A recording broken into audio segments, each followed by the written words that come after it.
Muy buena tarde, tengan todas y todos ustedes. Sean bienvenidos a esta segunda sesión del Seminario Permanente de Jurisprudencia. Y para poder iniciar nuestra actividad del día de hoy, le vamos a solicitar al doctor Roberto Emilio Alpizar González, coordinador del Centro de Investigación en Ciencias Jurídicas de nuestra facultad, sea tan amable de darnos la cordial bienvenida a nombre de nuestra directora. Por favor. Con mucho gusto.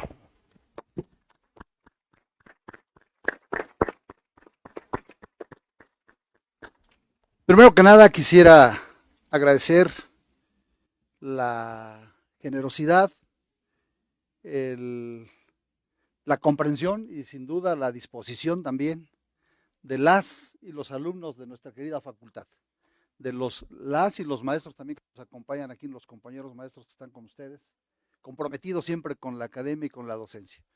Y en segundo término quisiera, en nombre de nuestra querida directora, de la maestra María José Bernal Aguilar y del señor subdirector académico, pues dar la más cordial bienvenida a quienes nos siguen también por las plataformas digitales, a quienes nos siguen justamente por Facebook y, y a quienes hoy nos acompañan fundamentalmente. Me estoy refiriendo al señor magistrado Héctor Macedo García, quien va a disertar sobre un tema muy importante que tiene que ver con la jurisprudencia, que no estamos todavía muy familiarizados, pero finalmente es parte de, digamos así, de los precedentes más importantes que va dejando, pues, como huella, como historia de las resoluciones trascendentales en la vida jurisdiccional en el Estado de México, el Poder Judicial del Estado de México.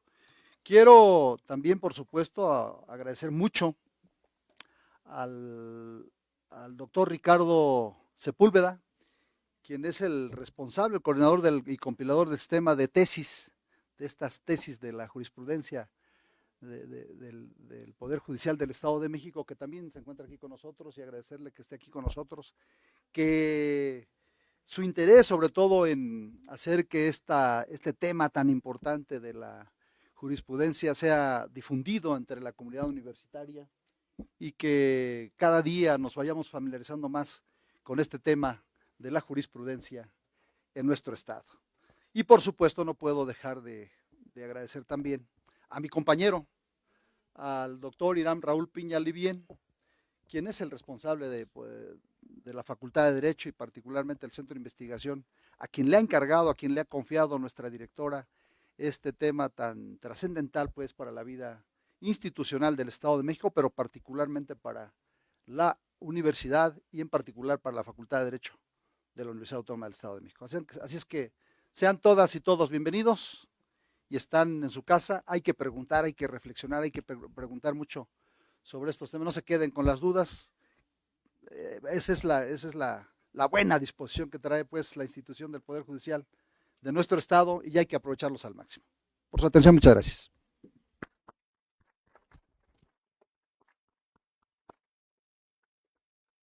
Muchas gracias, estimado doctor, por sus palabras de bienvenida y para, obviamente, iniciar nuestra actividad del día de hoy, queremos solicitarle al doctor Ricardo Sepúlveda, coordinador de compilación y sistematización de tesis del Tribunal Superior de Justicia, sea tan amable de poder llevar la moderación de esta actividad. Por favor, doctor, si es tan amable.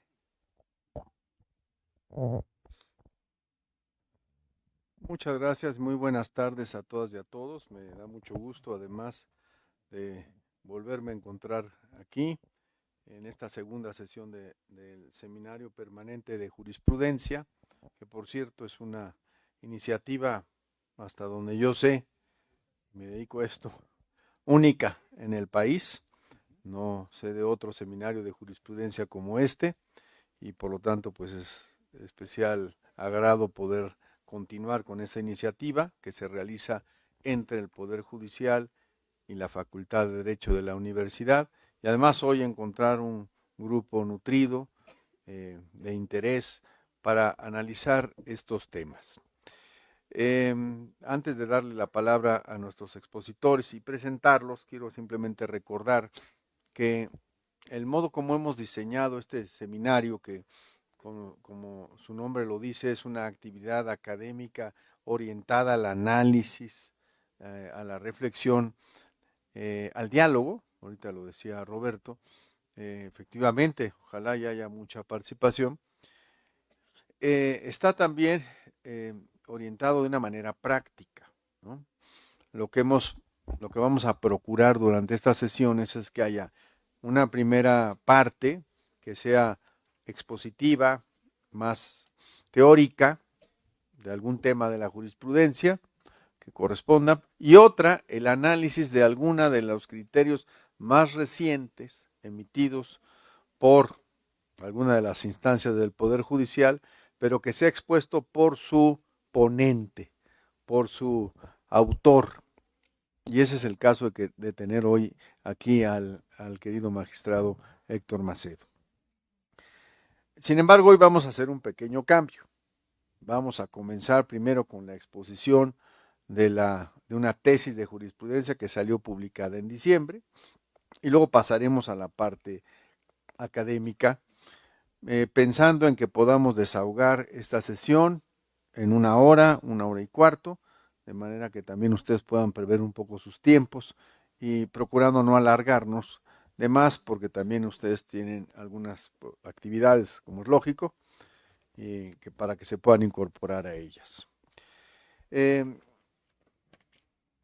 Quiero decirles que y voy a pasar ya a la presentación del magistrado, parte del interés que tenemos en esas actividades es que se difunda la jurisprudencia. Lo decíamos hace una semana, algunos de ustedes habrán estado en el Congreso Internacional de Jurisprudencia. Prácticamente no se cita la jurisprudencia local, ni se conoce. Bueno, pues estos son los espacios para conocerla. Y ya al final les comentaré brevemente también otra novedad, que es el lanzamiento que acabamos de hacer de un portal para la búsqueda de sentencias y jurisprudencia, que está al acceso de todos ustedes. Paso inmediatamente a materia y a darle la palabra a nuestro expositor, al magistrado Héctor Macedo García, de quien leeré una síntesis curricular. El magistrado tiene como datos de preparación académica la licenciatura en Derecho y el grado de maestro en Derecho por esta universidad, ¿no? Tiene también diversos diplomados de profesionalización para magistrado, que es su cargo, y es aspirante a doctor en Cultura de Derechos Humanos por el Centro Universitario Columbia de la Ciudad de México. Tiene una larga trayectoria profesional. A la fecha tiene nada menos que 28 años en el Poder Judicial del Estado de México. Una larga experiencia desde técnico judicial, secretario judicial, etcétera, hasta magistrado por oposición adscrito a la primera sala colegiada civil de la región de Texcoco. Pero además de eso es docente. Es socio y presidente fundador del Colegio Mexiquense de Jueces, docente aquí en la universidad, ponente en diversos congresos, seminarios a nivel nacional, y también docente de la Escuela Judicial en variados cursos. Pues con esa síntesis presento a nuestro expositor, que entre otras cosas va a disertar o explicar un criterio que, repito, fue publicado recientemente en el Boletín Judicial y adoptado como jurisprudencia, que tiene como rubro, él lo dirá, o materia, la prueba confesional. Es admisible la ofertada a cargo del colitigante con la misma calidad procesal que el oferente, siempre que sus intereses sean contrarios. Así se publicó con ese rubro, y ahora el magistrado nos explicará un poco sus antecedentes y su contenido. Adelante, señor magistrado. Muchas gracias. Muchas gracias. Buenas tardes. Todas, todes, todos. Agradezco este esfuerzo que hace la institución, doctor, su impulso. Agradezco a mi querida alma mater, a esta facultad. Pues yo estaba sentado ahí hace algunos años, poquitos, ¿no? 91. Ninguno de ustedes había nacido, creo. Ni sus papás se conocían, pero bueno. Y agradezco a la directora, a nuestro querido subdirector académico, a todos los integrantes de esta honrosa mesa, a los comparecientes por su paciencia. Y bien, este esfuerzo en torno a la jurisprudencia local es cuestionada, y yo creo que este tema lo abordará el doctor Iram con mayor amplitud, pero miren, el conocimiento yo aprendí en estas aulas, que es a partir de entrar en crisis. Cuando no hay crisis, un doctor muy querido, Jean-Marie Parenjaquemin, que todos queremos con todo el corazón, me decía en mis clases de epistemología, la crítica constructiva para la ciencia del derecho no existe. ¿Por qué? Pues es un eufemismo, ¿no? Realmente la crítica tiende a la destrucción de un modelo y tiende a la generación de un nuevo conocimiento. De otra forma, estaríamos anquilosados en la Edad Media, porque la crítica constructiva solamente abonaría a las instituciones y se volverían inamovibles de cualquier forma, ¿no? Entonces, ¿qué es lo importante de aquí? El diálogo entre el Poder Judicial, que ahora estoy como representando a la institución donde trabajo. Ahí me quitaron algunos años, porque yo creo que desde hace algún tiempo mi ficha curricular, tengo 32 años, entré a los 18 años al trabajo y tengo 32 años. Estudiaba y trabajaba en estas aulas. Bueno, trabajaba en la sala y estudiaba aquí. Entonces, lo importante es primero que identifiquemos conceptos respecto del rubro de la tesis, que a lo mejor sería bueno, a ver si la pueden poner en el... Ese es el rubro de la tesis. Es prueba confesional, es admisible a la ofertada a cargo del colitigante con la misma calidad procesal que el oferente, siempre que sean sus intereses contrarios. Les voy a explicar la tesis, que esa es mi sustancia. Hay una sentencia, por supuesto, de un TOCA que se resolvió en Texcoco, y esto es la nueva forma de hacer jurisprudencias. Recordemos que la tradición de hacer jurisprudencias era por reiteración, ¿no? Tenían que pasar un número cierto de jurisprudencias. En la Federación 5, acá 3, y si había una en contrario, pues se suspendía hasta que no se diera el tiempo. ¿Qué pasa con eso? Pues se tardaba mucho. Ahora lo que hacemos los tribunales es identificar temas importantes que pueden ser trascendentes. ¿Para quién? Pues para ustedes, para los operadores jurídicos, pero al final, ¿quién es el receptor último de las sentencias? ¿Los abogados? ¿Quiénes? Pregunto. Pues los justiciables, las personas humanas. Y esa es nuestra función de muchos de nosotros, dependiendo de dónde nos encaucemos. Hacia el litigio, hacia la función jurisdiccional, hacia la academia, hacia la conferencia, hacia la investigación. ¿Hacia dónde vas tú? ¿Hacia dónde quieres ir tú? ¿Qué te late tu corazoncito? Como cuando ves a aquel chico, aquella chica. ¿Qué es lo que te gusta a ti, no? ¿Qué es lo que te apasiona? No, pues no me apasiona nada. Espérate tantito, tarde o temprano te va a apasionar, créeme. Hay personas que cuando salen se empiezan a estudiar la especialidad y se enamoran. Miren, la confesión. ¿Qué es la confesión? La gran mayoría de aquí ya llevaron algo de procesal, pregunto. ¿Quién no ha llevado procesal? Levante la mano.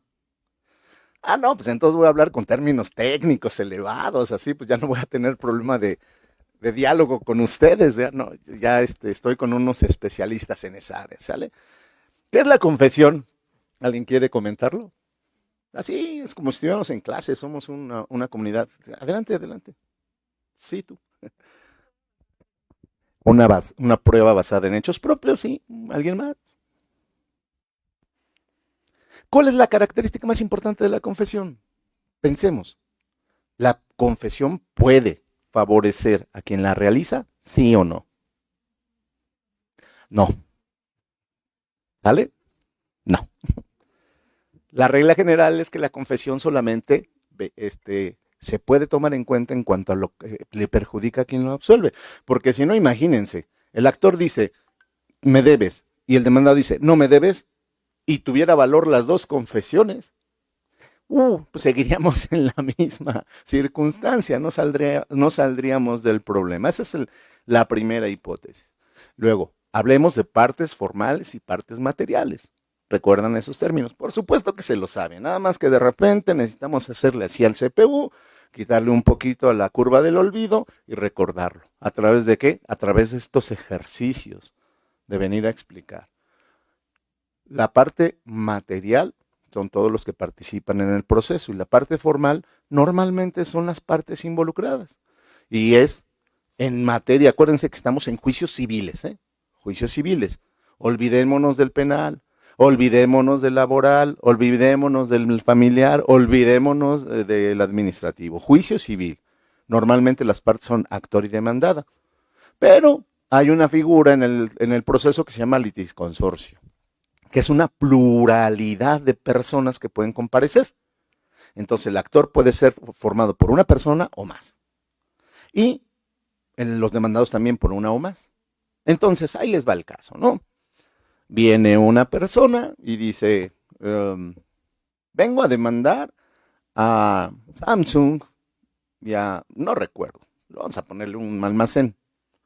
Yo sé que es de Grupo Walmart, pero no recuerdo cuál es, ¿no? Además, eso no es lo importante, nada más para ejemplificar. Me vendió una pantalla Walmart y salió mal. Normalmente, ¿qué hacemos? ¿O qué conocimiento tenemos? Sí, la garantía. Yo acudiría a un abogado de la OMX, por supuesto. A un estudiante, es más, de Derecho para que me asesorara, ¿no? Pero bueno, vamos allá. ¿Y qué creen que le dijo Herrera o Walmart? Esto es con el proveedor, porque ya pasaron tantos días, ¿no?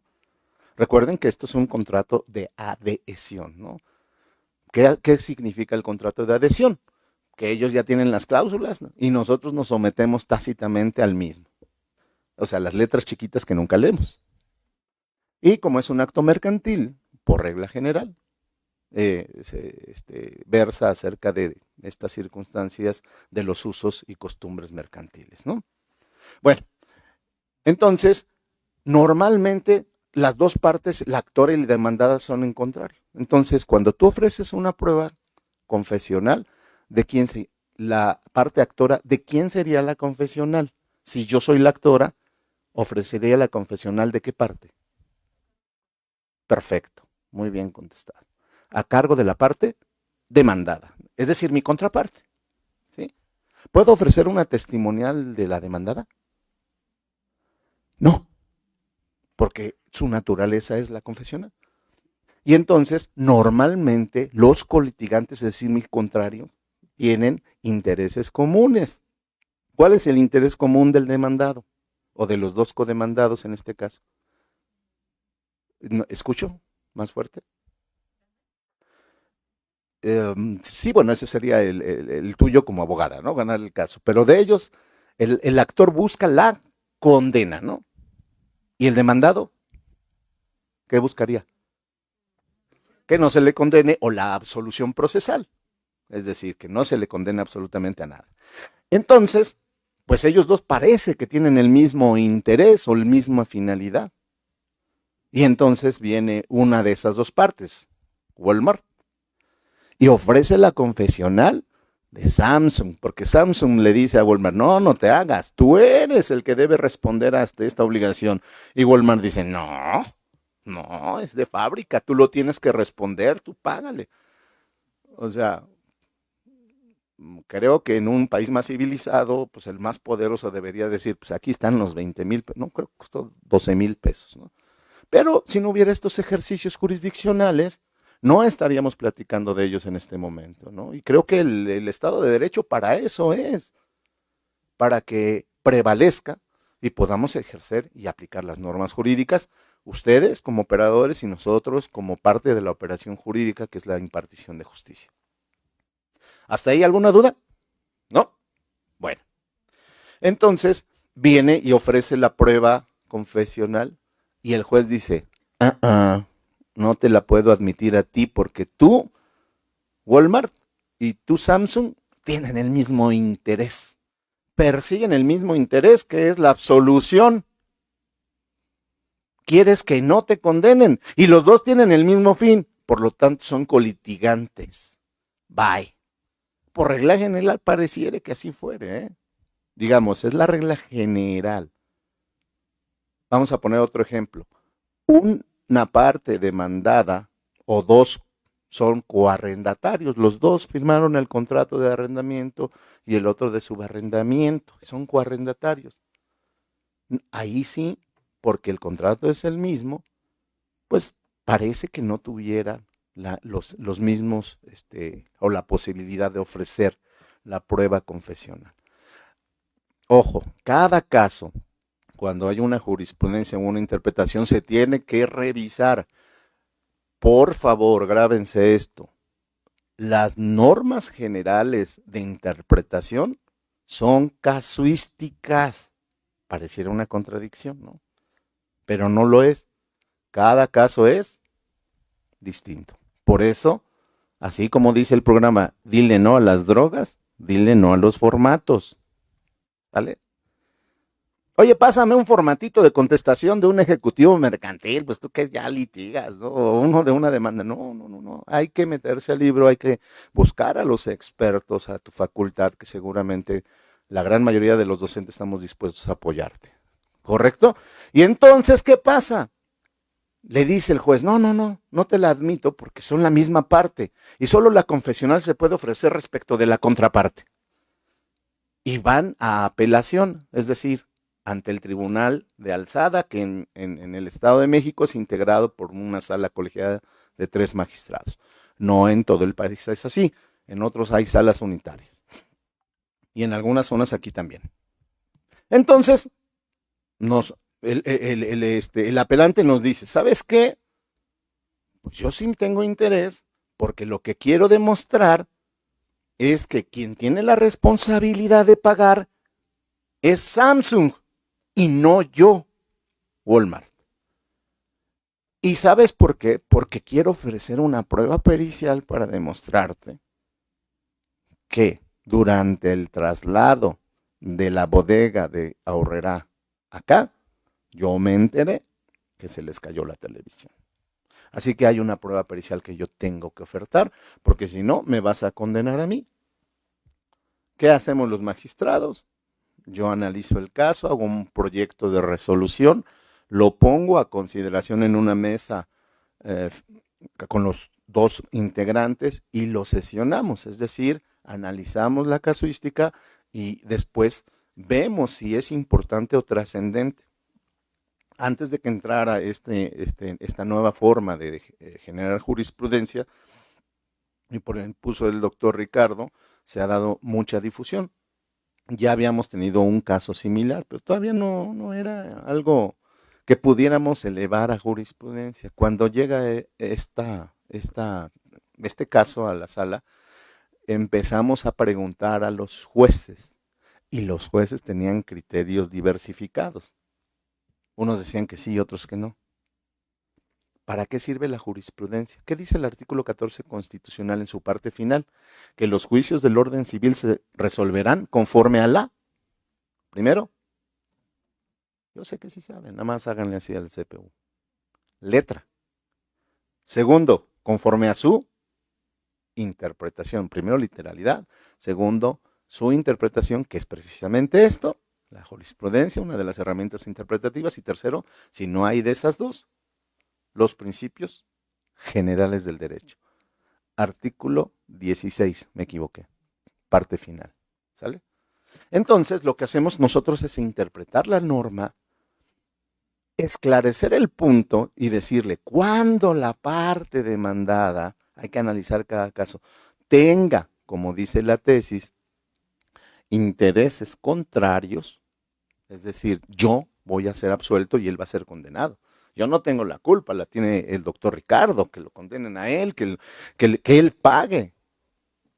Pero cuando van en una comunidad no se podría ofrecer, es decir, que los dos salieran beneficiados, no. Por eso se vuelve técnicamente complejo analizar cada caso. Ese es el aspecto de cómo la sala decide, fija jurisprudencia la sentamos y eso ¿qué le permite al justiciable? Seguridad jurídica. Porque entonces ya no va a haber que el primero civil dice esto, que en Iztapaluca se dice esto, que en Texcoco se dice esto, que en Nezahualcóyotl se dice esto, que en Otomba se dice esto, en Chimalhuacán y toda la zona oriental.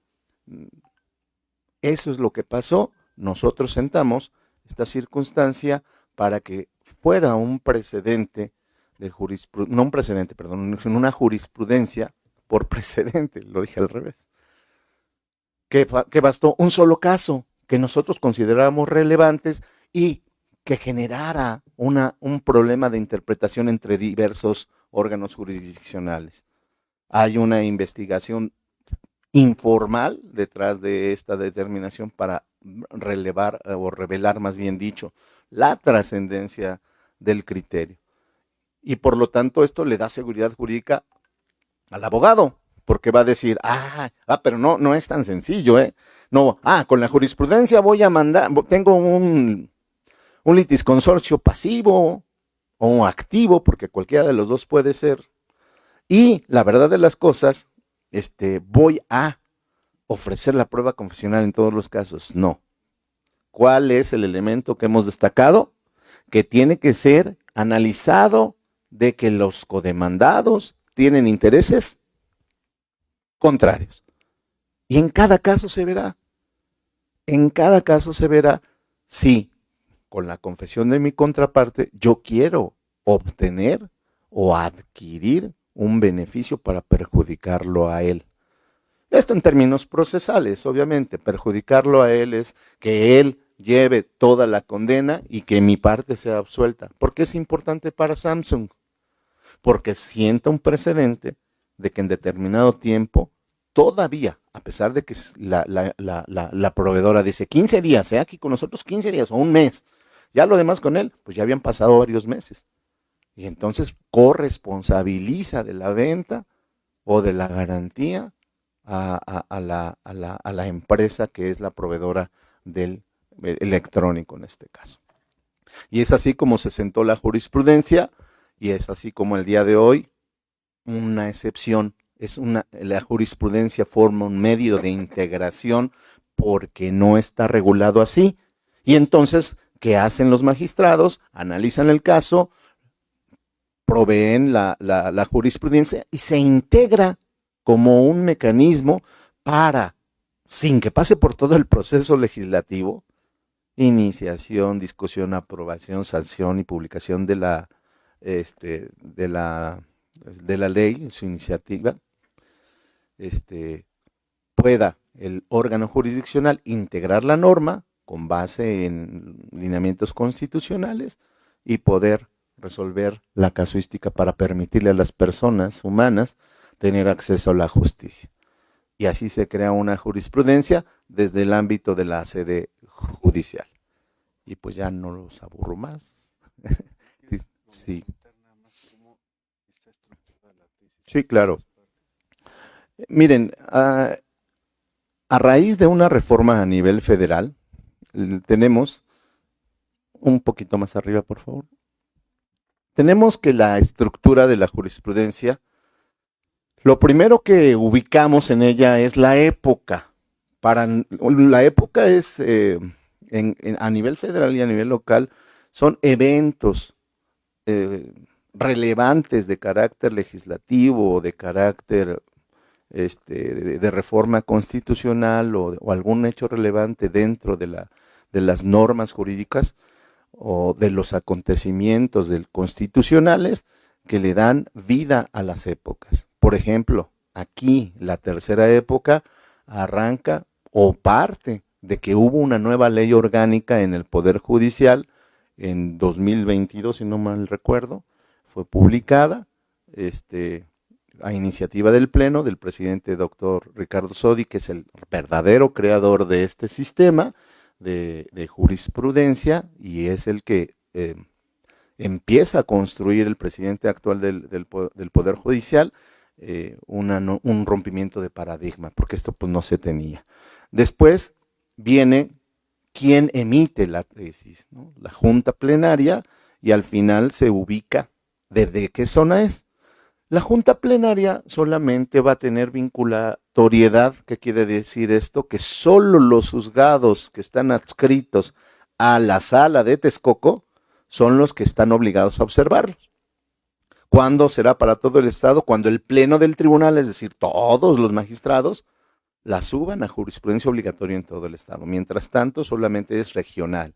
La región de Texcoco. 4 regiones tiene el Estado de México: Tlalnepantla, Toluca, Ecatepec y Texcoco. Son 4, ¿sale? Y ya la propia ley orgánica establece cuáles son los juzgados, los municipios que corresponden a esa zona. Después viene la identificación interna, técnica, que es lo que hace la dirección para ver la identificación de la tesis, que cuando ya venga este sistema automatizado servirá de mucho para poderla ubicar. Después viene el rubro, que es prueba confesional. Es admisible la ofertada a cargo del colitigante con la misma calidad procesal que el oferente, siempre que sus intereses sean contrarios.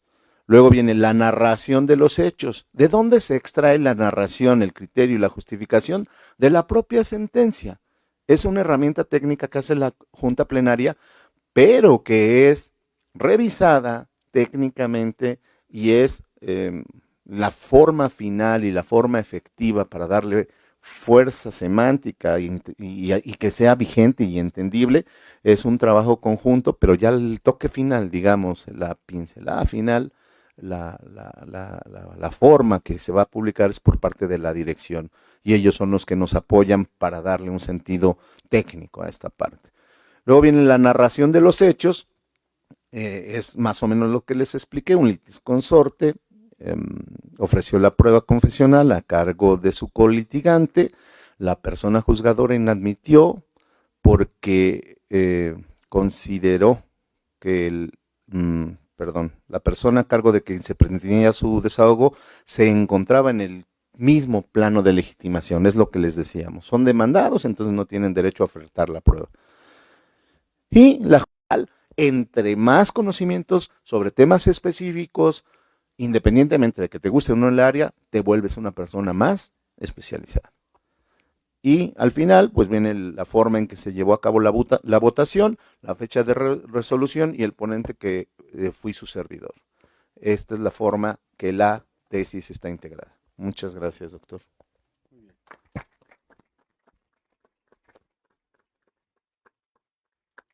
Muy didáctica, elocuente tu explicación de esta tesis. Eso es lo que vamos a querer estar haciendo. A veces invitaremos a magistrados en materia civil, a veces penal, a veces, y así irán conociendo ustedes más de cómo se hace la jurisprudencia y algunos de sus, no solo procesos, sino también de las discusiones que conlleva. Bueno, vamos a abrir entonces un espacio de algunos minutos, porque el magistrado tiene luego que salir, pero para preguntas de parte de ustedes. Entonces, si van levantando la mano, yo voy dándoles la palabra y luego podemos acercar quizá el micrófono para que... ¿Sí? Ok. Si dicen nada más su nombre y de pasada para mí me ayuda su semestre. Me llamo Paola y voy en 4º semestre. Mi pregunta es, ¿podríamos decir qué es la ley versus la realidad para que así la jurisprudencia y sentencia... ¿Te pones en el micrófono? A ver, ya. Mi pregunta es, entonces, ¿podríamos decir qué es la ley versus la realidad para que así la jurisprudencia y sentencias sean ejecutadas conforme al contexto social? Bien, lo calificaría como adecuada tu postura, ¿no? Precisamente la integración o la finalidad de integración de la jurisprudencia es encontrar las casuísticas que no están contempladas por la ley para adecuarla a la realidad, más que social, a la realidad procesal en este caso. Porque, por ejemplo, en materia de derecho penal, la integración no podría ser porque tiene limitantes. Es decir, si un tribunal ve una conducta constante y recurrente que no está regulada como delito, no alcanzaría ahí a decir, ya vimos que esta conducta es esta, pero no está regulada como delito. Así que yo voy a integrar y lo ajusto a la realidad social. No, eso no es posible. Es más bien de lo que tenemos ya regulado en el derecho procesal, vamos a interpretarlo un poco más ampliamente porque hay un principio de derecho de prueba, que es un derecho humano, el acceso y el derecho a probar. Sí, corregiría la parte final, no a una realidad social, sino a una realidad procesal interpretativa. Muchas gracias.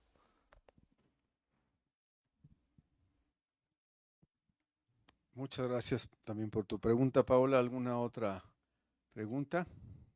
Y si no, al revés. Anímense, dudas que tengan, cosas que quieran opinar. Esto es para adelante. ¿Puedes pasar por el micrófono?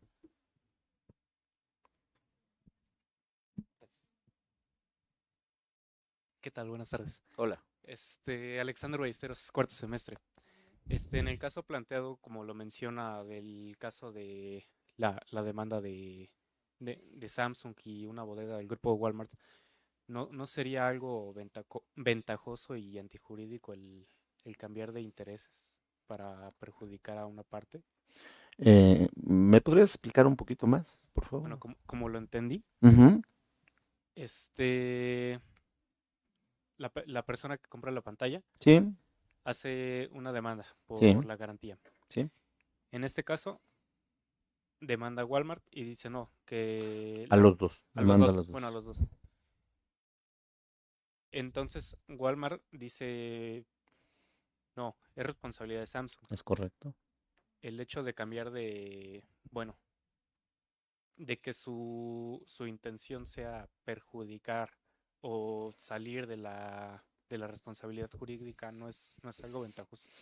No, bueno, utilicé la palabra perjudicar por término didáctico. Incluso lo salvé. Dije perjudicar entre comillas desde el punto de vista procesal. No es algo ventajoso, es un derecho que se tiene precisamente porque al final del día ni Walmart ni Samsung decidirán el caso. Recordar las facultades del artículo 17 constitucional, que es primero la prohibición de hacerse justicia por propia mano. Entonces, la monopolización de la justicia está reservada al Estado, ¿no? Por regla general. Y en estas circunstancias, la parte que está diciendo esto está accesando a un derecho de probar que quien es el responsable es su colitigante y no él. Entonces, más que sea un abuso, es más bien equilibrar el derecho que tengo a probar que la otra parte es la responsable. Así es el sentido interpretativo. Vale, muchas gracias. No, al contrario, gracias a ti. Tenemos opción de una o dos preguntas más, si hubiera alguna otra.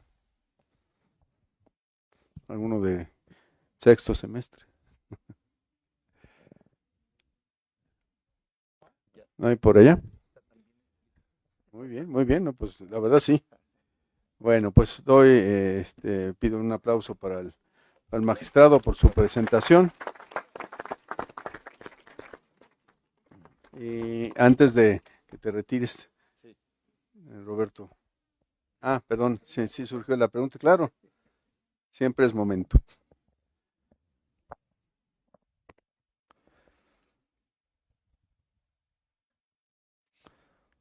Buenas tardes, Hola. me llamo Leilani, de cuarto semestre. Hola, Leilani. Mi pregunta es, ¿la jurisprudencia podría afectar de alguna manera la seguridad jurídica en este caso? Más bien que afectar, creo que la beneficia. Porque, como te decía, si te voy a poner un ejemplo didáctico. Llegas a casa y llegas un poco tarde, ¿no? Como te veo, va a ser 7 de la noche, más o menos, ¿no? Llegas tardecito, 7 de la noche, y papá dice, estás castigada. Y mamá dice, vas con mamá y dice, mamá, no estás castigada, son las 7 de la noche. ¿A quién le haces caso? A mamá. Bueno, en mi casa también mis hijos harían eso, ¿verdad? Pero al final del día, los dos tendrían cierta autoridad sobre de ti, partiendo desde el punto de vista de la responsabilidad que tienes porque son tus proveedores alimentarios. Estamos en un área jurisdiccional, digo, en un área de academia. Entonces, pero si hay alguien o ellos previamente, hay una directriz porque se pusieron de acuerdo o porque alguna autoridad les dijo que es así, tendrán que acatar eso.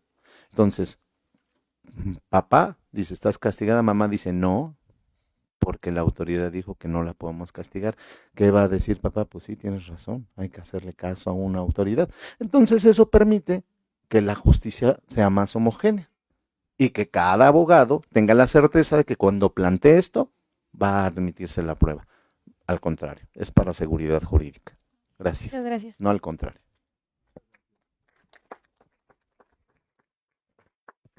Gracias. Bueno, pues para cerrar esta primera parte de este seminario, vamos a proceder a la entrega de un reconocimiento, querido magistrado. Lo va a hacer nuestro querido subdirector académico de la facultad, por favor.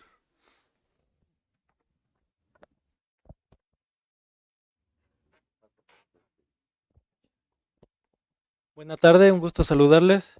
Estimado magistrado, un honor que haya venido aquí a su casa.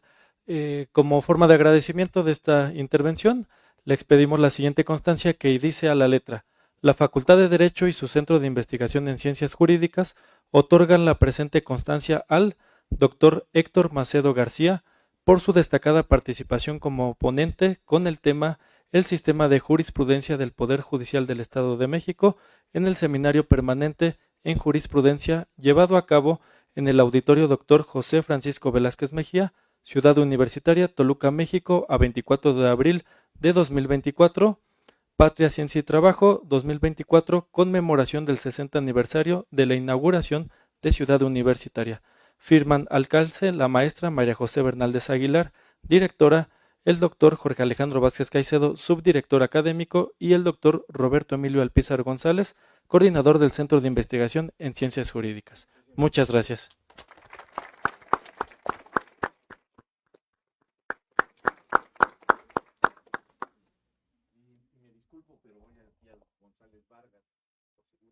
A dar una capacitación y estoy a sus órdenes en todo momento. Muchas gracias. Gracias.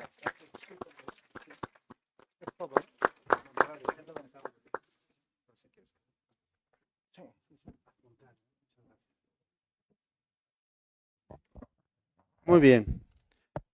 Vamos a entrar a la segunda parte de este seminario. Como les dije, estamos pensando en poderlo concluir a las 4:15 de la tarde con la alrededor de, no es que te esté yo cortando el tiempo, Irán, pero también es muy importante, yo creo que ahorita les han de haber surgido a ustedes algunas dudas de, entonces, ¿cómo se integra la jurisprudencia en el Estado de México?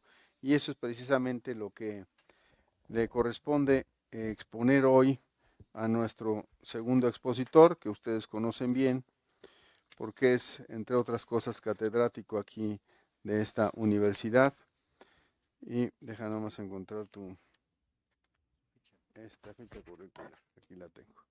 Como ustedes saben, el doctor Irán Piña Livien realizó sus estudios de licenciatura en la Facultad de Derecho aquí de la universidad, en donde también se graduó como maestro.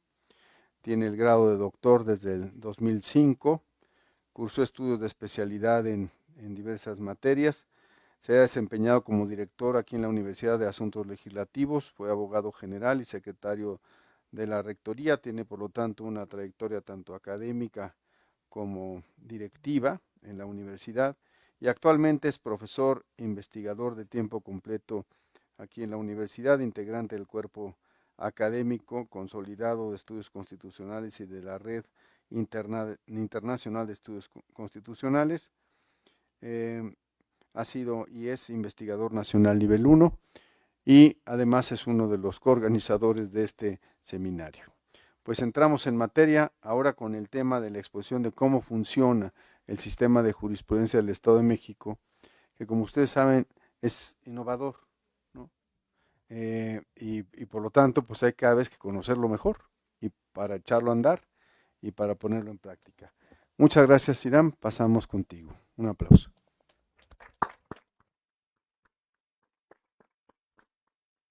Muchas gracias, estimado doctor. Nuevamente buena tarde a todas y a todos.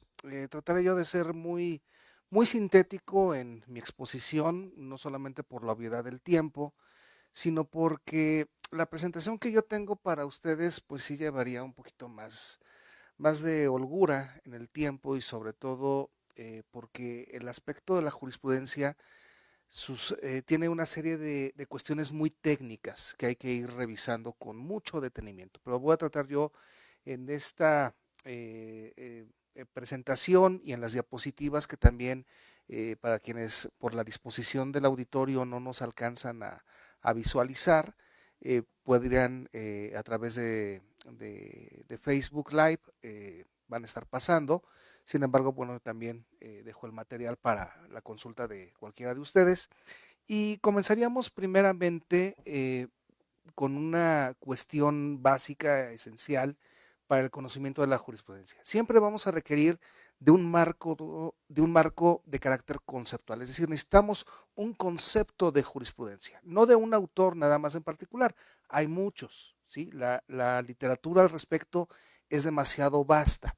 Sin embargo, yo tengo uno aquí para tratar de orientar nuestra exposición, que es la del profesor Luis Prieto Sanchís, quien ha definido a la jurisprudencia como un proceso no solamente en el cual vamos a analizar sentencias, sino más bien cómo se van acumulando esas sentencias. Y el profesor Sanchís refiere que así como la ley es una disposición legal, es una norma y un procedimiento para su creación, pues igualmente para la propia jurisprudencia va a haber un procedimiento específico. En este sentido, la exposición que yo tengo para ustedes, a partir de este concepto, que es el que más acomoda, solamente como una cuestión arbitraria de mi parte, porque pude haber colocado cualquier otro, tiene una metodología, o está basada esta exposición en una metodología de carácter histórico, analítico y descriptivo. Esto también para, por ejemplo, quienes están llevando algunas materias en el octavo semestre como investigación, pues obviamente les puede facilitar un poquito la tarea en cómo elaboro estos marcos. En ese sentido, nuestra siguiente diapositiva vamos a ir mostrando desde la perspectiva histórica cómo ha evolucionado la jurisprudencia del Poder Judicial del Estado de México. Y refería hace unos momentos el magistrado Héctor que precisamente nos encontramos en la tercera época. Pero ¿dónde comenzó la primera? Todo debe de tener un principio. Bueno, el año es 1986. Ahí en esa ley, que fue la que abrogó a su vez la ley de 1975, estableció el primer sistema de jurisprudencia del Estado de México. Es decir, ahí inició la primera época. Y en esta etapa de la vida de la jurisprudencia del Poder Judicial del Estado de México, se contenían o prevían dos diferentes tipos de jurisprudencias, la de carácter definitivo y la de carácter definido, que pareciera que son lo mismo, pero no, son totalmente distintas, porque unas correspondía su emisión a las salas y la otra le correspondía al pleno.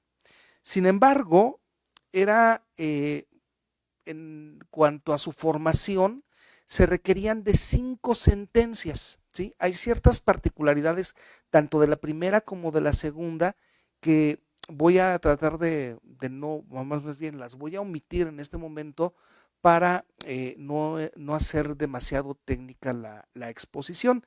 Sin embargo, también existía una posibilidad adicional, tipo básico, que podríamos llamar, es definida y definitiva, y una tercera que es la contradicción de tesis, es decir, cuando los criterios jurídicos de dos salas colisionaban o no se ponían de acuerdo, pues correspondía al pleno del tribunal el emitir la decisión definitiva, es decir, cuál es el que debería de prevalecer. Obviamente, esta primera época tiene una contabilidad, ya es una contabilidad pues realmente muy bien trabajada por parte de la dirección a cargo del doctor Sepúlveda, que nos da como referente que en la primera época se emitieron 11 jurisprudencias, pero también se emitieron 35 tesis, es decir, 35 criterios que no lograron formar jurisprudencia, pero que están ahí y pues obviamente tienen un sentido de carácter orientativo. Posteriormente nos podemos trasladar a la segunda época, que va a comenzar en el año de 1995. Y pongo aquí, va a comenzar entrecomillado, porque, como nos decía el magistrado Héctor Macedo, pues tiene que haber un suceso extraordinario, un evento de especial relevancia que nos permita iniciar y cerrar una época. Generalmente es cuando hay una reforma constitucional de gran calado, o bien cuando hay una nueva ley orgánica de un poder judicial. Regularmente esos serían los sucesos con los cuales se identifica la apertura y el cierre de una época de jurisprudencia.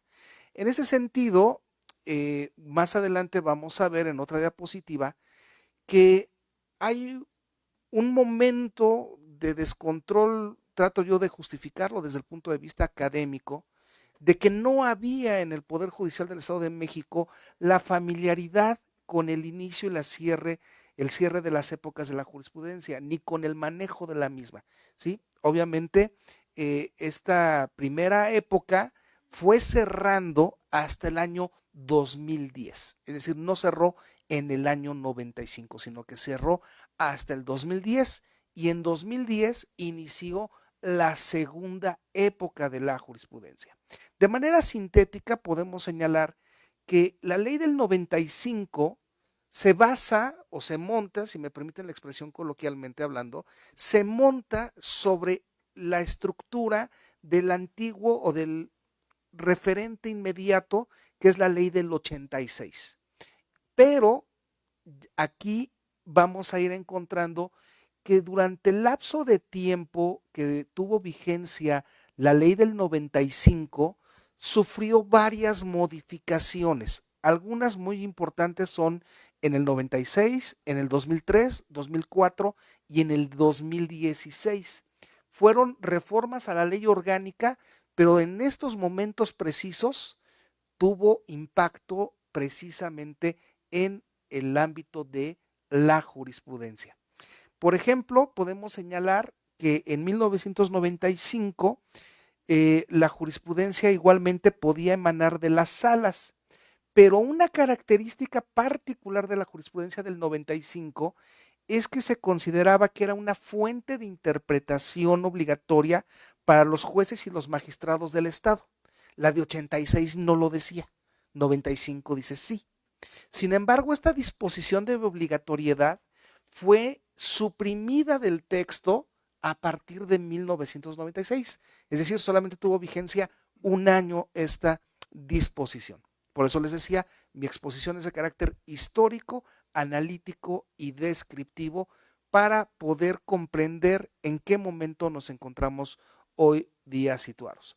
Hay una diferencia también en cuanto a la organización del territorio del Estado de México. Un punto importante, en 1986 el Estado de México tenía 121 municipios, para 1995 somos 125 municipios, tal cual hoy está regido.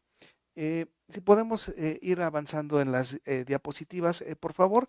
Igualmente, algunos otros aspectos relevantes es que en la ley del 95 no había la jurisprudencia por contradicción que la ley de 86 sí previó.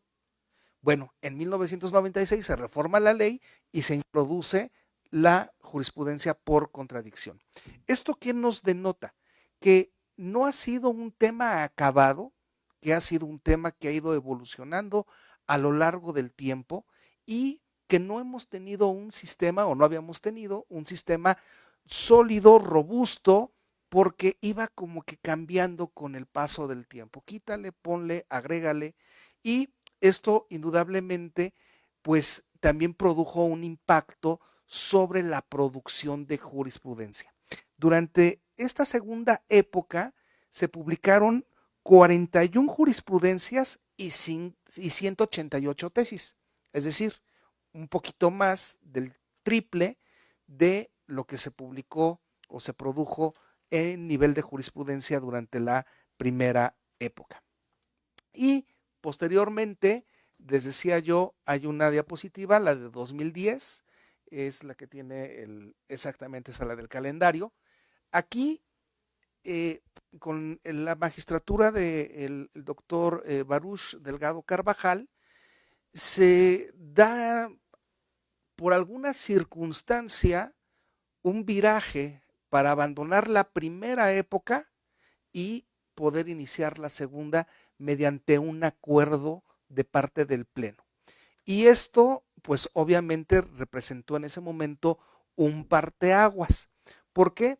Porque no solamente se le dio la posibilidad de crear una segunda época, sino además crear el prontuario de jurisprudencia, que es un instrumento básico, esencial, para quienes de una o de otra forma tratamos de entender no qué es la jurisprudencia nada más, sino algo relevante es cómo razonan los tribunales, cómo razonan los jueces ante los casos concretos. Y esto, desde un punto de vista teórico, tiene una relevancia trascendental, porque el objetivo de la jurisprudencia no es solamente concatenarse a un concepto o quedarse ahí encerrado, o solamente ser 5 criterios en el mismo sentido y ninguno en contrario.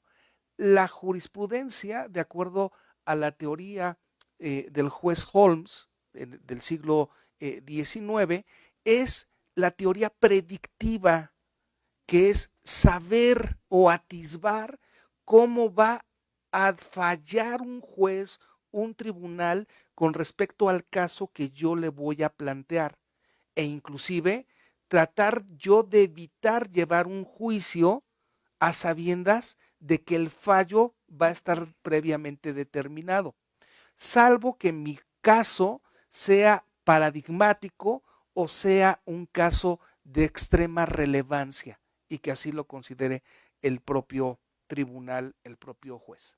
Ahora bien, la jurisprudencia del Estado de México tiene, como señaló el doctor Sepúlveda y el magistrado Macedo, tiene una relevancia trascendental hoy día.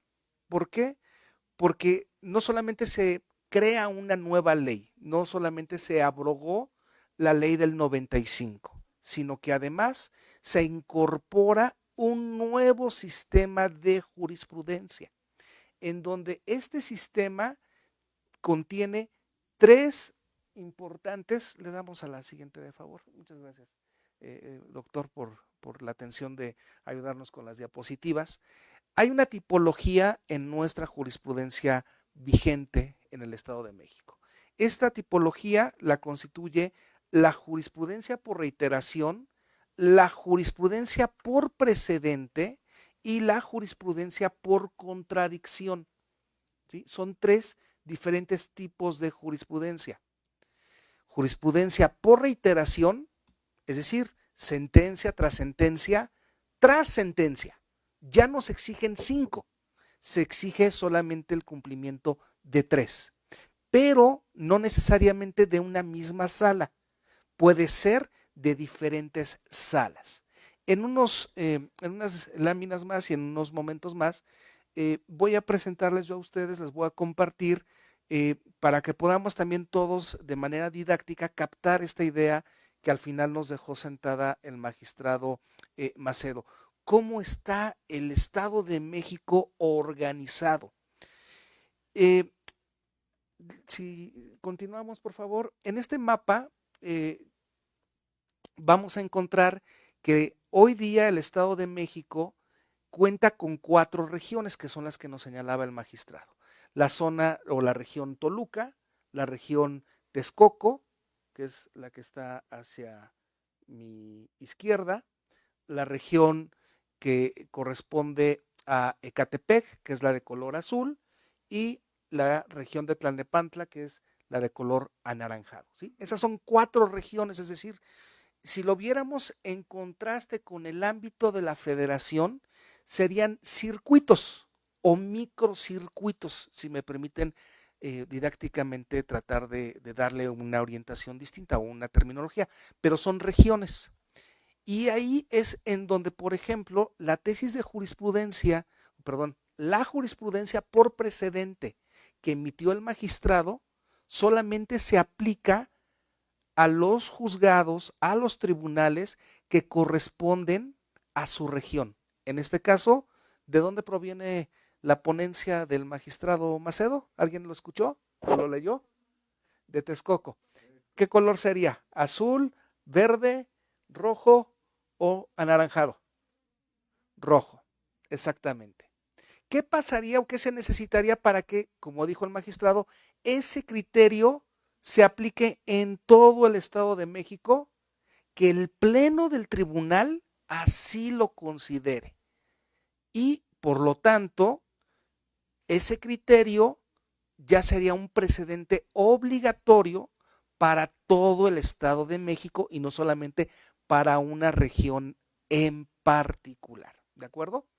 Bien, ¿y yo por qué pongo este ejemplo del mapita?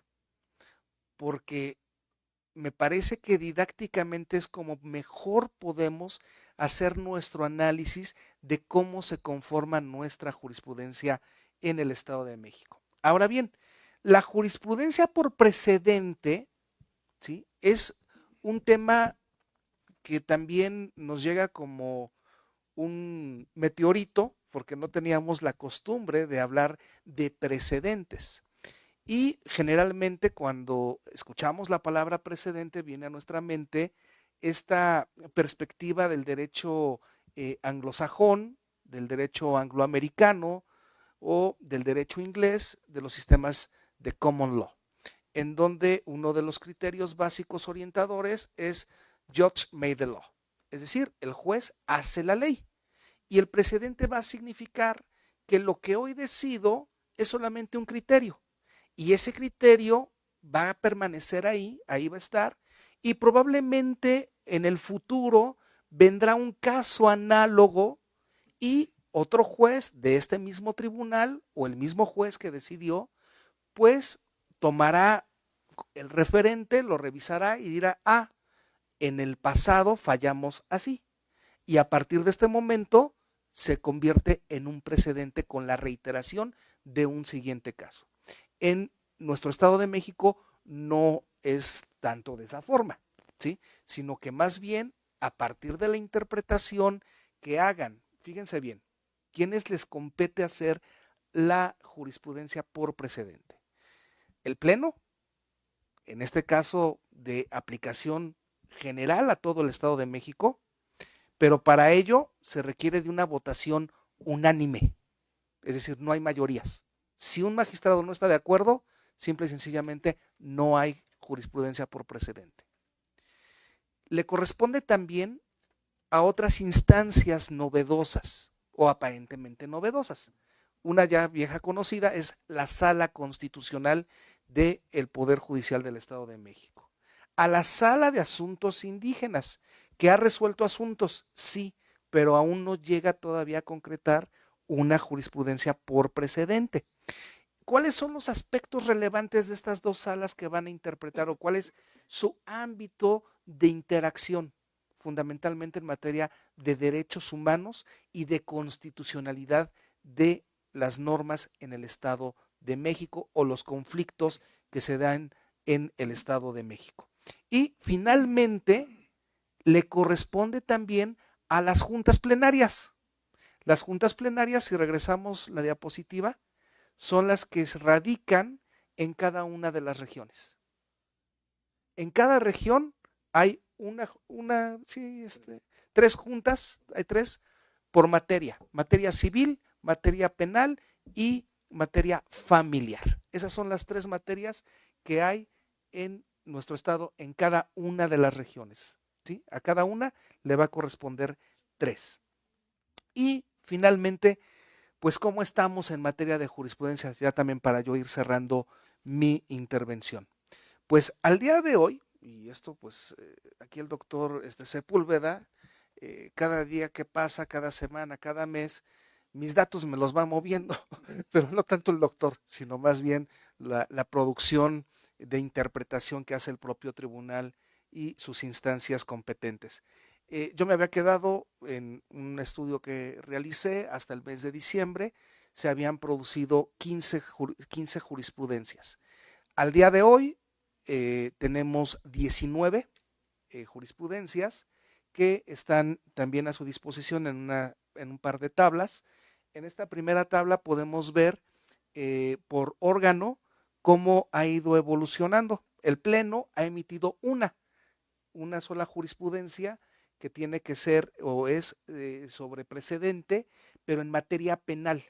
Y aquí es una interpretación que se hace con efectos para todo el Estado de México con el tema de la prisión preventiva oficiosa, ¿sí? Y este es un caso importante, relevante, porque no hace la jurisprudencia referencia a una posible interpretación de la norma convencional con la norma federal, sino más bien con la norma de carácter local. Es decir, hay un diálogo entre la Corte Interamericana de Derechos Humanos y nuestro Tribunal Superior de Justicia. Y así, pues bueno, podemos ver esa contabilidad y ahí están esas 19. Y en la siguiente y última diapositiva podemos ver por instancia también quienes han producido. Y aquí también en la columna central podemos ver algo que ya también se presentaba con el magistrado Macedo, cómo podemos nosotros identificar a la jurisprudencia. Y aquí ofrezco una disculpa al doctor Sepúlveda si invado tantito en lo académico la estructura, pero me parece que con los jóvenes universitarios tenemos que irlos guiando en esta parte de cómo puedo identificar. En principio vamos a encontrar un numeral romano y ese numeral va a corresponder a la región a la que pertenece, ¿sí? Región 1, 2, 3 o 4.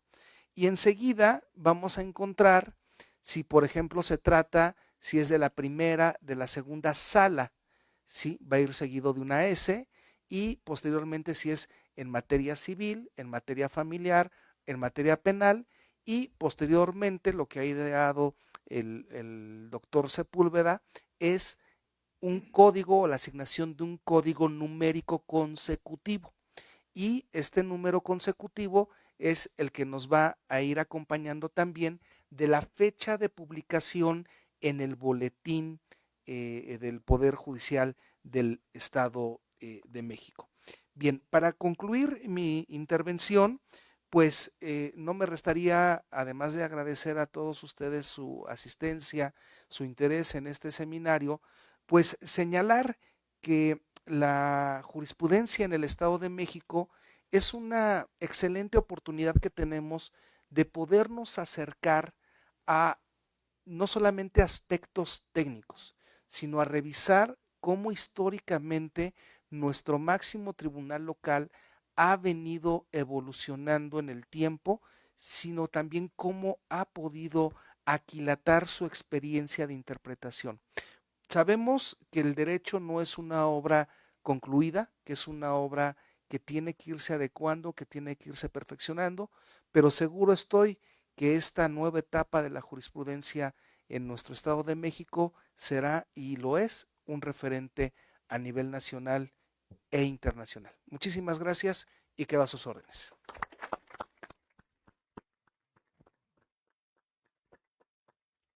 Muchas gracias al doctor Irán.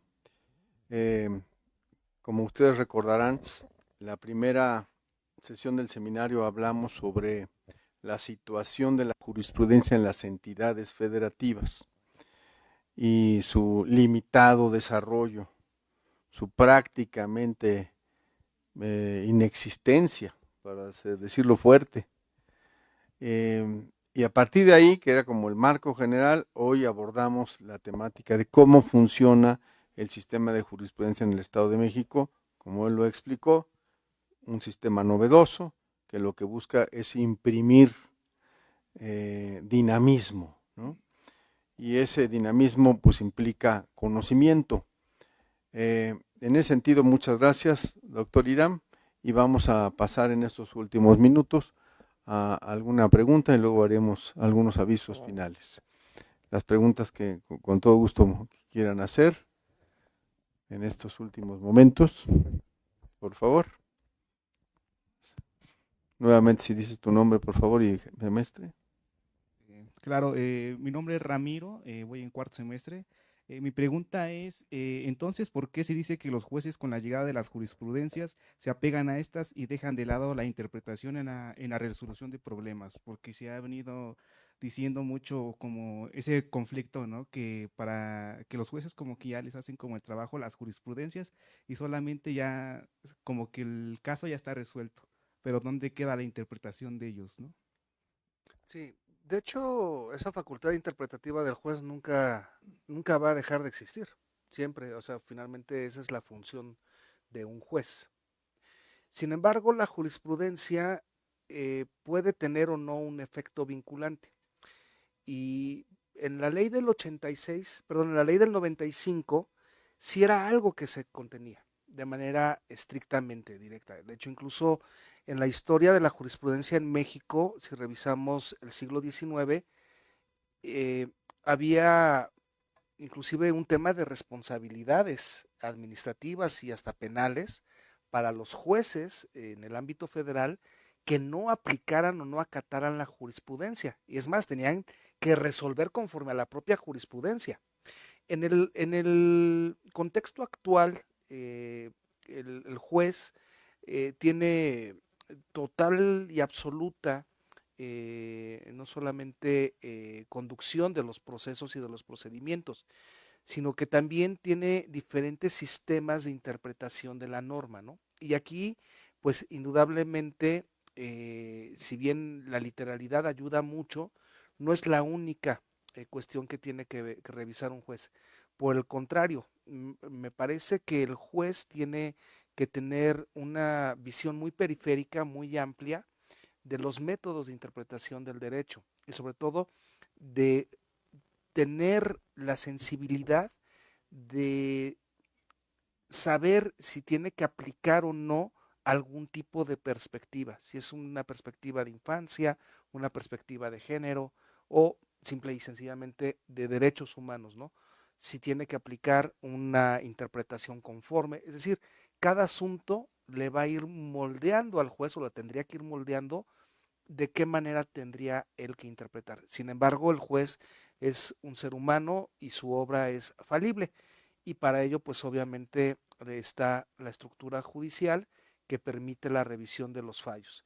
Sin embargo, pues bueno, ya conducirnos hacia ese tipo de circunstancias, pues incluso sería poder hablar de las limitaciones que podría haber a la justicia federal, ¿no? Con respecto de la justicia local y que sería un tema totalmente diverso. Ok, también tengo otra pregunta. Sí, Ramiro. ¿En dónde se podrían revisar las jurisprudencias locales? Bien, solamente para introducir al doctor en su página de internet, pero él les da más aspectos de carácter técnico. Muchas gracias. Gracias, Irán. Sí, efectivamente, teníamos ese problema, ¿no? Porque tal como lo dice la ley, las jurisprudencias se tienen que publicar en el boletín judicial, pero ustedes saben que en el boletín judicial se publican muchas más cosas y supongo que no son muchas las personas que leen el boletín judicial. Entonces, ante esa circunstancia, estuvimos pensando qué hacer y siguiendo el ejemplo pues, de la Suprema Corte de Justicia. Ustedes conocen el Semanario Judicial de la Federación, que se publica todas las semanas, y cómo es una plataforma ya de mucha tecnología avanzada, y se tomó la decisión, la tomó el presidente del tribunal, en lanzar una nueva plataforma de consulta. que si ustedes se meten a la página, no sé si la podemos proyectar, la página del Poder Judicial. Esto el jueves pasado apenas se lanzó y van a encontrar un icono. Antes lo encontraban abajo donde decía jurisprudencias, pero ahora van a encontrar un icono que dice jurisprudencias y sentencias. Y ahí, en un buscador con herramientas de inteligencia artificial y búsqueda semántica y con un buscador amigable, que pretende serlo así, pueden encontrar dos cosas, tanto las jurisprudencias que se han emitido como todas las sentencias. A esto le vemos una ventaja, y es el hecho de que, como decía ahorita el magistrado, los criterios se publican como jurisprudencias, pero hay muchos criterios de los cuales no se ha elaborado una tesis, y esos criterios están en las sentencias. ¿Y saben qué? Esos criterios se pueden invocar, y si su argumentación es válida, deberían utilizarse por parte de los tribunales. Entonces, por eso es importante que también esté en la sentencia. Las sentencias son más de 200,000. Las que están ya reunidas deben estar en versión pública, y luego están también las jurisprudencias. Entonces, ese es el método ahora que tenemos. En su momento vamos a una pequeña campaña de difusión o grande, no sé, pero de que ya existe este buscador, y daremos algunos talleres para ver cómo funciona, y por supuesto lo haremos aquí en la universidad. Muchas gracias. No sé si hay alguna otra pregunta. Sí. Adelante.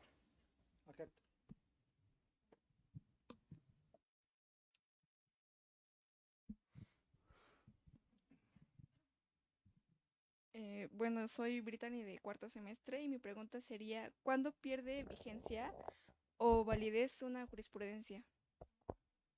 Muy bien. En todo sistema de jurisprudencia hay un procedimiento específico para poder abandonar el criterio. Es decir, ese criterio o esa jurisprudencia puede, si es el caso de una contradicción de tesis, o más concretamente, tengo que quitarme lo de la tesis, el propio tribunal, por ejemplo, en la contradicción, al determinar cuál criterio es el que prevalece, en ese momento, el menos fuerte o el más débil, en ese momento resulta ser vencido, y por lo tanto deja de tener aplicación. Otra manera en cómo puede una jurisprudencia dejar de tener ese carácter es cuando así se determina por parte de la instancia competente para ello, y en ese momento, por venir una nueva interpretación, o simple y sencillamente porque el criterio ya no está respondiendo, se hace una declaratoria correspondiente. Es decir, la jurisprudencia va a tener aplicación, vigencia, durante el tiempo en que así las circunstancias de las propias interpretaciones queden establecidas. Cuando el tribunal cambia de opinión y decide que ya no debe de ser aplicable, no hay problema, pero lo tiene que justificar. Así como argumenta por qué este criterio se emite, de igual forma tiene que argumentar por qué abandona su criterio. Muchas gracias. Vamos a dar, si les parece, lugar. Hay 3 manos más levantadas, 3 preguntas, ¿no? Sí, acá hay otra también. 4. Entonces, si quieres, las oímos todas, ¿no? Bueno, vamos 2 por 2, y así tú las puedes responder rápidamente. Me llamo Paola, soy de cuarto semestre y mi pregunta es, ¿cómo saber qué sentencia prevalece en caso de que dos criterios de la ley se contrapongan? Muchas gracias, Paula. ¿Otra pregunta por acá que había? Gracias. Es que como estamos grabando, y no sé si de quienes nos observan y nos ven desde otros lugares, también hay alguna pregunta, creo que la otra vez hubo alguna. Aquí estamos atentos. Buenas tardes, Alexis de octavo semestre. Okay. Bueno, yo quisiera dar una pequeña introducción antes de lo que es mi pregunta.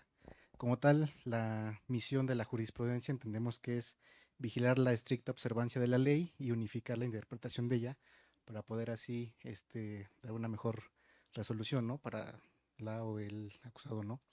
Eh, y usted, bueno, al final de la ponencia de aquí de nuestro, bueno, nos comenta, ¿no? Que de manera general el Estado de México es uno de los más avanzados en este tema, ¿no? Y a mí me sorprendería porque también el Estado de México es uno de los estados, si no es que, según un estudio de las Américas, de la Universidad de las Américas en el estado de Puebla, dice que es el estado en donde hay mayor impunidad. O sea, ¿qué es lo que nos hace realmente falta para poder alcanzar esa brecha entre lo que es la justicia en el Estado de México, sabiendo la condición que vive nuestro estado? Muchas gracias. Si quieres, contestamos a dos y luego vamos a los otros dos. ¿Alguna quieres contestar? No, tú. Muy bien. Muchas gracias. Gracias, doctor. Bien, ¿cómo saber qué criterio es el que va a prevalecer? Pues es una cuestión de interpretación. El órgano competente tendrá que revisar ambos criterios y hacer una argumentación. Ese es el ejercicio que se hace. Y obviamente de ese ejercicio de interpretación, pues tendrá que dar las razones por qué uno prevalece sobre respecto del otro, ¿sí? Esto, pues bueno, en nuestro Estado de México aún no se ha dado en materia de la tercera época. Sí hay antecedentes en la segunda época de contradicciones de tesis. Sin embargo, pues va a representar esto un reto siempre para las instancias competentes, porque como lo decía el doctor Macedo, secundándolo, el objetivo de la jurisprudencia es la seguridad jurídica, es reforzarla, es ayudar a ese anhelo que tenemos nosotros de justicia, ¿no? Y que indudablemente esto también, y para poderme ligar a la respuesta de la siguiente pregunta, pues es una manera en cómo el Estado de México busca responder su poder judicial no solamente a problemas de impunidad, es un problema lacerante en todo el país, no es un problema privativo del Estado de México o de un municipio, es uno de los graves problemas que tenemos. Y en este sentido, el Poder Judicial del Estado de México me parece que al tener una nueva ley, tener nuevas instancias, nuevas figuras, lo que busca es no solamente garantizar el derecho humano de acceso a la justicia, sino también ser una justicia asequible.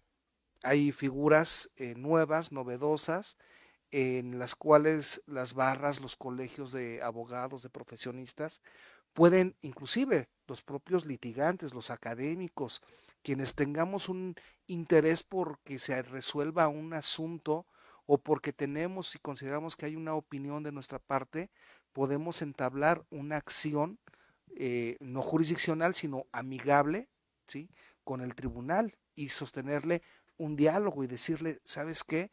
Este asunto lo tendrías que tú ver bajo estas aristas, bajo estas perspectivas y hacer justicia, ¿no? Ese es el supremo valor que busca el Poder Judicial en términos generales. Sin embargo, pues también hay que revisar de todos y cada uno de los estudios que llevan a cabo la medición del acceso a la justicia y de la impunidad, cuál es la metodología bajo la cual están diseñados, ¿no? Aunque hay que señalarlo, en materia de impunidad y en materia de, por ejemplo, de combate a la corrupción, son problemas de percepciones, ¿sí?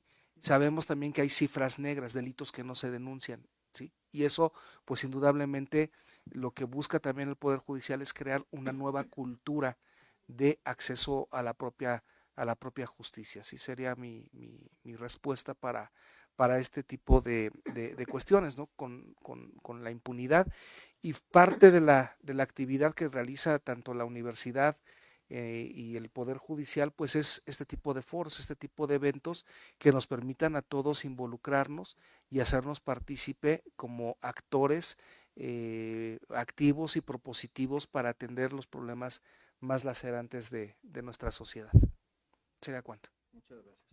Había dos preguntas. Karen, de cuarto semestre, y mi pregunta es, ¿qué desafíos pueden surgir al invocar jurisprudencia sin precedentes en un caso legal? ¿Y había uno más? Buenas tardes, soy Novalí de cuarto semestre y mi pregunta es ¿cómo pueden los tribunales garantizar la coherencia y la equidad al establecer pues nuevas jurisprudencias? ¿Cómo garantizar la que La coherencia y la equidad.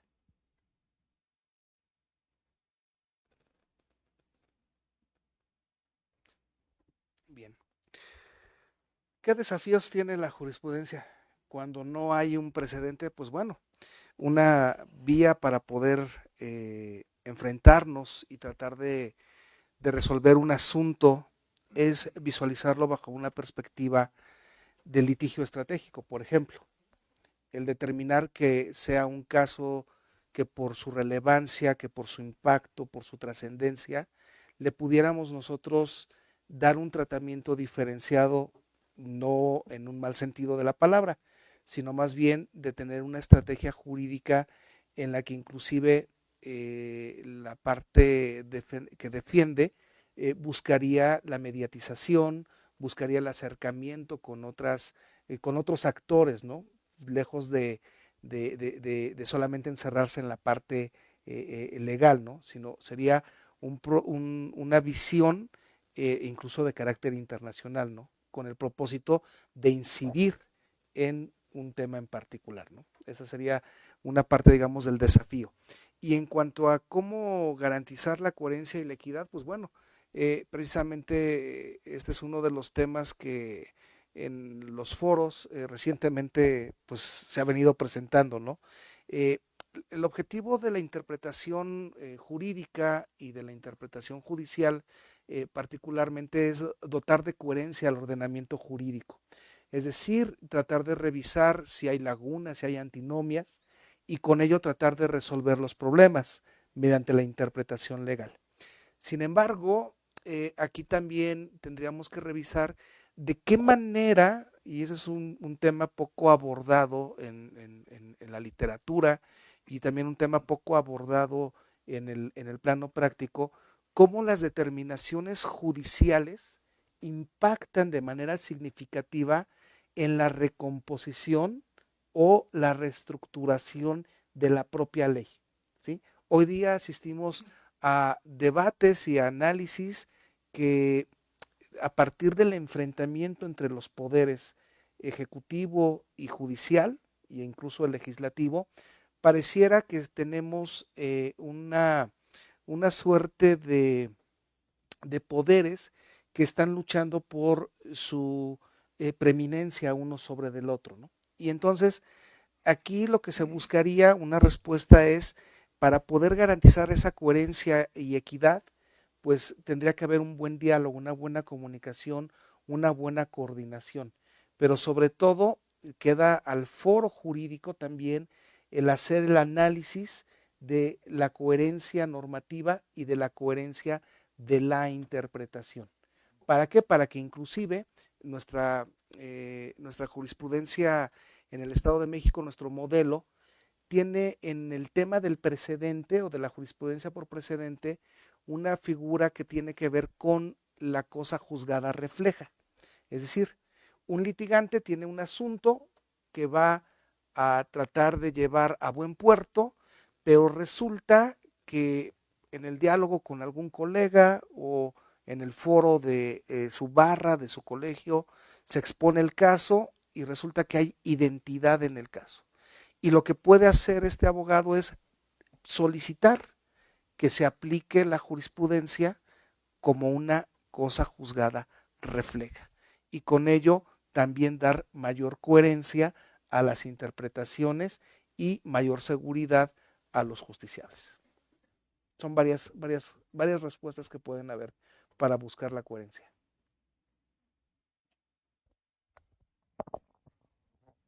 Muchas gracias, perdón. Vamos a terminar aquí.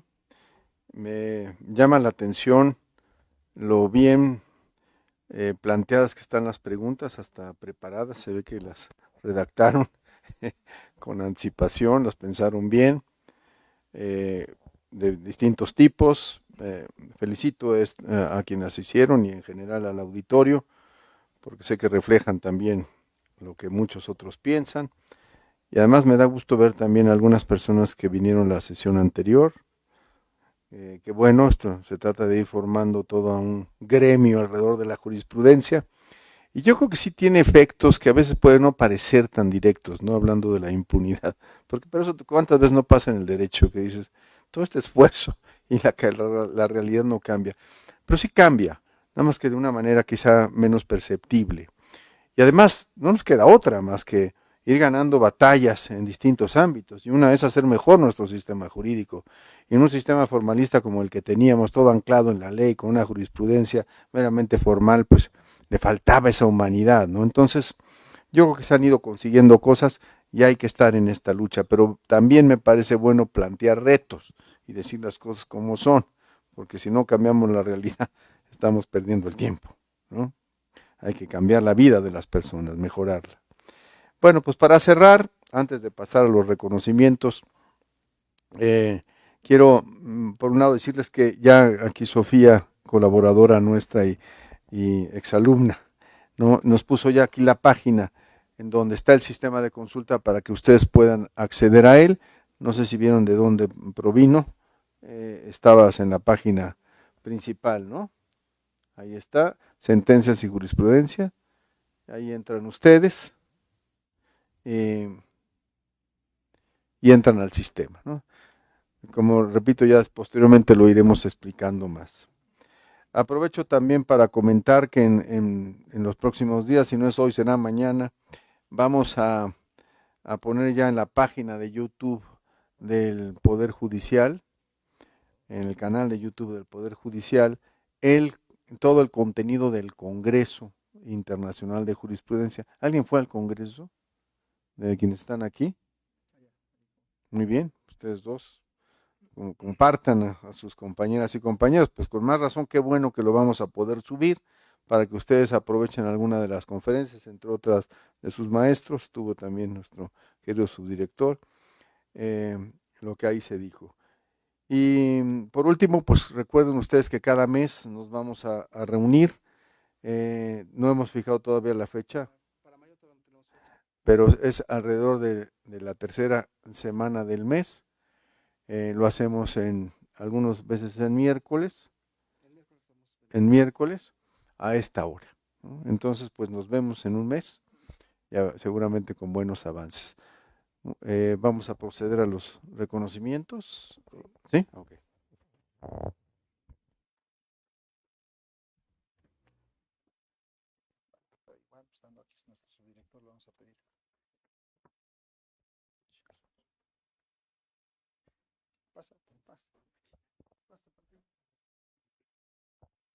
Bueno, para cerrar este evento, agradecerle al doctor Sepúlveda y al doctor Hiram, quienes hoy nos honran con presidir esta mesa, ya que son ellos los coordinadores de este seminario de jurisprudencia en vinculación entre nuestra Facultad de Derecho y el Poder Judicial del Estado de México. De ahí que es grato para nosotros poderles tener aquí con nosotros, y a nombre de nuestra directora, la maestra María José Bernaldez, les expresamos nuestra gratitud a través de un reconocimiento que, como ya había dado lectura hace un momento, es una constancia por cuanto hace al doctor Ricardo Sepúlveda Ignis por su destacada participación como moderador del Seminario Permanente en Jurisprudencia llevado a cabo el día de hoy, 24 de abril de 2024. Démosle un fuerte aplauso, por favor.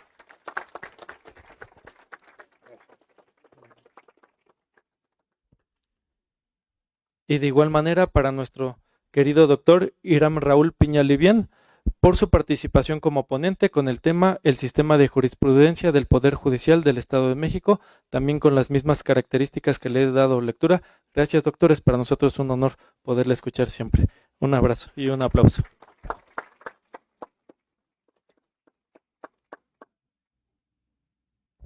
con esto cerramos nuestra sesión del día de hoy y esperamos que también nos puedan acompañar para la próxima. Muchas gracias, buena tarde.